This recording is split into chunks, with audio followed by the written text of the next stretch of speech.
Paris ಒಲಿಂಪಿಕ್ಸ್ನಿಂದ Vinesha Phogat ನಿರ್ಗಮಿಸುವುದರೊಂದಿಗೆ ಭಾರತದ ಪದಕದ ನಿರೀಕ್ಷೆಯು ಕಮರಿ ಹೋಗಿದೆ. Quarter final ಮತ್ತು ಸೆಮಿಫೈನಲ್ಗಳಲ್ಲಿ ಪ್ರಚಂಡ ಗೆಲುವು ದಾಖಲಿಸಿ ಫೈನಲ್ಗೆ ಅರ್ಹತೆ ಪಡೆದುಕೊಂಡಿದ್ದರು. ವಿನೇಶಾರ 100 ಗ್ರಾಂ ತೂಕವೇ ಅವರಿಗೆ ಶಾಪವಾಯಿತಾ ಹೇಗೆ? ಅಷ್ಟಕ್ಕೂ ಒಲಿಂಪಿಕ್ಸ್ನ ಈ ರೂಲ್ಸ್ ಏನು, ಈ ರೂಲ್ಸ್ನ ನಿಯಮಾವಳಿಗಳೇನು ಎಂಬುದರ ಕಂಪ್ಲೀಟ್ ಡೀಟೇಲ್ಸ್ ನಾನು ಕೊಡ್ತೀನಿ. ಒಲಿಂಪಿಕ್ಸ್ನಲ್ಲಿ ವಿನೇಶಾ ಪ್ರದರ್ಶನ. ವಿನೇಶಾ ಫೋಗಟ್ ಪ್ಯಾರಿಸ್ ಒಲಿಂಪಿಕ್ಸ್ನಲ್ಲಿ ತನ್ನ ಪಯಣವನ್ನು ಉತ್ತಮವಾಗಿ ಆರಂಭಿಸಿದ್ದರು. ಅವರು ತಮ್ಮ ಮೊದಲ ಪಂದ್ಯದಲ್ಲಿ ವಿಶ್ವ ಚಾಂಪಿಯನ್ ಜಪಾನ್ನ ಸುಸಾಕಿಯನ್ನು ಸೋಲಿಸಿದ್ದರು. ಇದರ ನಂತರ ಅವರು ಕ್ವಾರ್ಟರ್ ಫೈನಲ್ ಮತ್ತು ಸೆಮಿಫೈನಲ್ಗಳಲ್ಲಿ ಪ್ರಚಂಡ ಗೆಲುವು ದಾಖಲಿಸಿ ಫೈನಲ್ಗೆ ಅರ್ಹತೆ ಪಡೆದುಕೊಂಡಿದ್ದರು. ಪ್ಯಾರಿಸ್ ಒಲಿಂಪಿಕ್ಸ್ನಲ್ಲಿ ವಿನೇಶಾ ಫೋಗಟ್ ನಿರ್ಗಮಿಸುವುದರೊಂದಿಗೆ ಭಾರತದ ಪದಕದ ನಿರೀಕ್ಷೆಯು ಕಮರಿ ಹೋಗಿದೆ. ವಿನೇಶಾ ಫೋಗಟ್ ಚಿನ್ನ ಗೆಲ್ಲುತ್ತಾರೆಂದು ಇಡೀ ದೇಶ ನಿರೀಕ್ಷಿಸಿತ್ತು. ಮಂಗಳವಾರ ರಾತ್ರಿ ಪರೀಕ್ಷಿಸಿದಾಗ ವಿನೇಶಾ ಫೋಗಟ್ ಅವರ ತೂಕ 2 kg ಹೆಚ್ಚಿತ್ತು. ಹೀಗಾಗಿ ಈ ತೂಕವನ್ನು ಕಡಿಮೆ ಮಾಡಲು ವಿನೇಶಾ ಇಡೀ ರಾತ್ರಿ ನಿದ್ರೆ ಮಾಡದೆ ಶ್ರಮಿಸಿದ್ದಾರೆ. ವರದಿ ಪ್ರಕಾರ ಸೆಮಿಫೈನಲ್ ಪಂದ್ಯವನ್ನು ಗೆದ್ದಾಗ ವಿನೇಶಾ ಅವರ ತೂಕ 52 kg ಇತ್ತು. ನಂತರ ತನ್ನ ತೂಕವನ್ನು 2 kgಯಷ್ಟು ಕಡಿಮೆ ಮಾಡಲು ವಿನೇಶಾ ಇಡೀ ರಾತ್ರಿ ಶ್ರಮಿಸಿದ್ದಾರೆ. ಸೆಮಿಫೈನಲ್ನಲ್ಲಿ ಗೆದ್ದ ನಂತರ ವಿನೇಶಾ ಫೋಗಟ್ ವಿಶ್ರಾಂತಿ ಪಡೆದಿಲ್ಲ.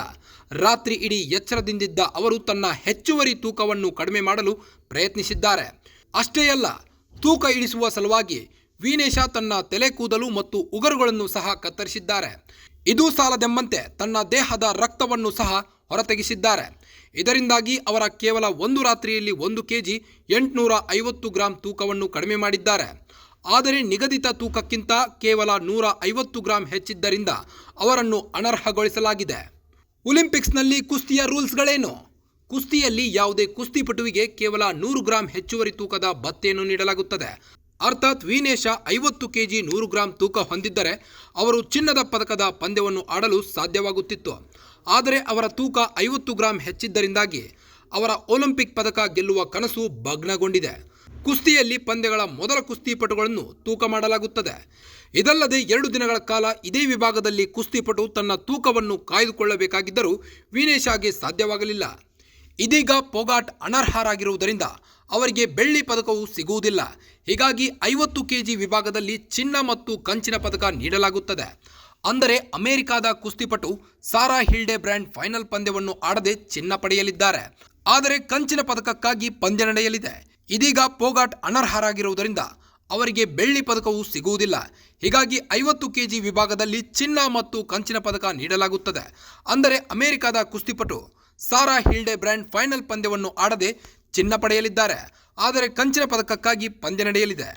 ಒಟ್ಟಿನಲ್ಲಿ ಏನೇ ಆಗಲಿ ಭಾರತೀಯ ಕ್ರೀಡಾಭಿಮಾನಿಗಳಿಗಂತೂ ತುಂಬಾನೇ ಹುಸಿಯಾಗಿದೆ.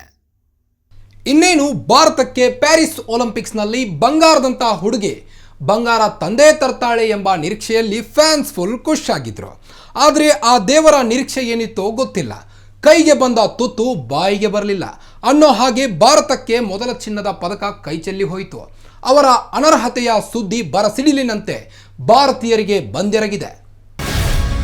ಗ್ಯಾರಂಟಿ ನ್ಯೂಸ್, ಸುದ್ದಿ ಖಚಿತ, ನ್ಯಾಯ ನಿಶ್ಚಿತ.